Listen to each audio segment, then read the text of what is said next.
Hello, everyone. I am excited to be presenting to you on behalf of iDE regarding our engagement with the SRFSI project. In short, I'll call it SRFSI moving forward to avoid any confusion. One of our key pillars of our programmatic focus is on climate resilience programs.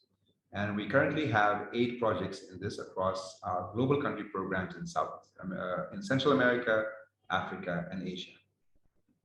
We entered into this partnership with CIMIT for SRFSI in late 2017, early 2018.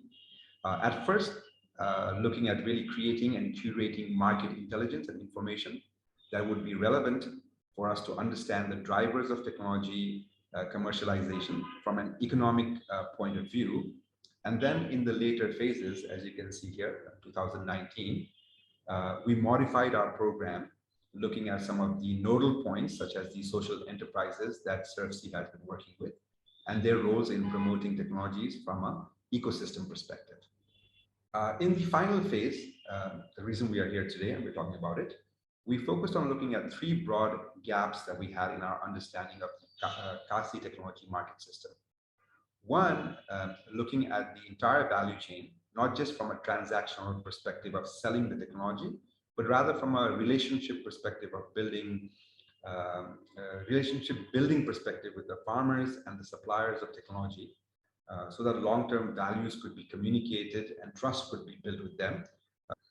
2, looking at the business models for technology sales, leasing, and hiring being done by the farmer groups, associations, and other social enterprises that the project has been working with.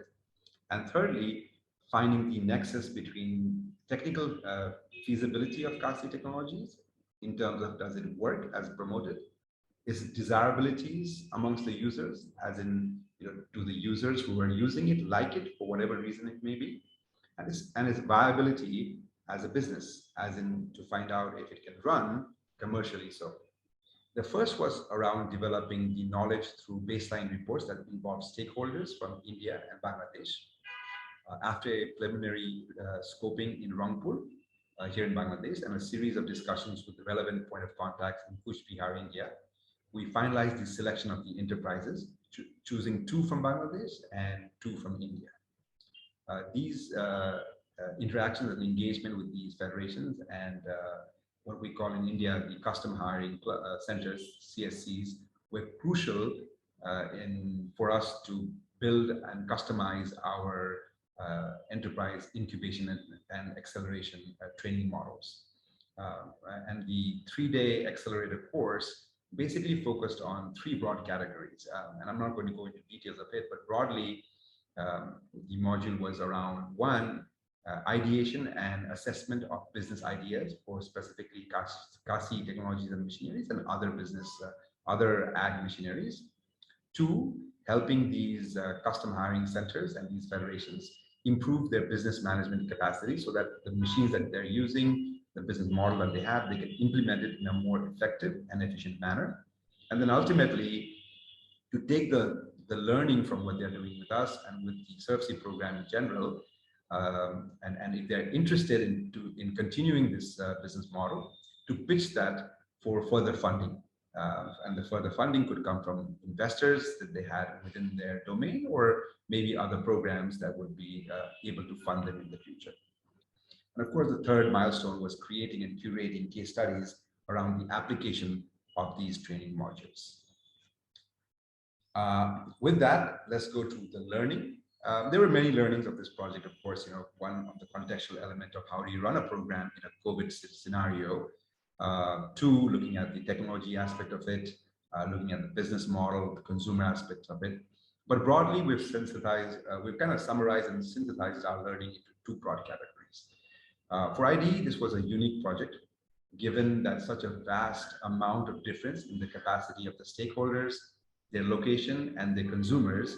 And we realized that some of our interventions, which we have in our toolbox, so to speak, which we often use across our target groups, were not customized enough. It was a challenge to help the Federation and the custom hiring centers to start thinking about packaging their service as a complete solution for their farmers, not just about renting and selling the technology. In terms of the impact for the target groups, the interventions of SRFSI project has been quite scattered across many different organizations, across many different geographical areas. So really, it would be interesting to see how this all comes together. But for us, few things stood out. First of all, broadly speaking, from a market perspective, the market for ag machinery is growing rapidly in these regions, including India, Bangladesh, and maybe even Nepal. Therefore, we assume that there's a greater need to promote CASI technologies for future-proofing farming system in these very vulnerable areas where technology can really quickly be misused. Second, CASI technologies, unfortunately till date, have not really benefited from real partnership with the private sector and thus lag behind in terms of the utilization and market uptake. This means that the private firms in the market, like Bangladesh, who we work with, do not really see CASI technology as a feature that they need to highlight in their product category to either increase sales or to differentiate themselves in the market. And as such, they are reluctant to promote it because they really don't see a value in doing this. So this lack of market promotion from the private sector themselves makes it even more difficult for development programs like SRFSI and for iDE to increase the scalability and commercialization of this technology. And third, the engagement, much like point 2 I said, of CASI promoters like us, like the SRFSI program, and the advocates for CASI technology with both the public and private sector has only been at a superficial level, rather than really deep interaction and engagement in looking seriously at product design, perhaps with private firms, investment promotion in tandem with government and trade association, or large-scale behavioral change amongst users, both at the public and with the private sector. And thus, we remain at the awareness and interest stage of the ADA model. By no means this is a small feat. Just to get awareness and interest is an important element. But given where we want to go, I think there's more concerted efforts are needed on creating the desire and the action for the users, amongst the users, for us to see real commercialization and real uptake of CASI technology in the near future. So with that, I want to thank you for patiently listening to my presentation. And before I go, I really want to give my big thanks first to Dr. T.P. Tiwari in believing in us and getting us early into this program.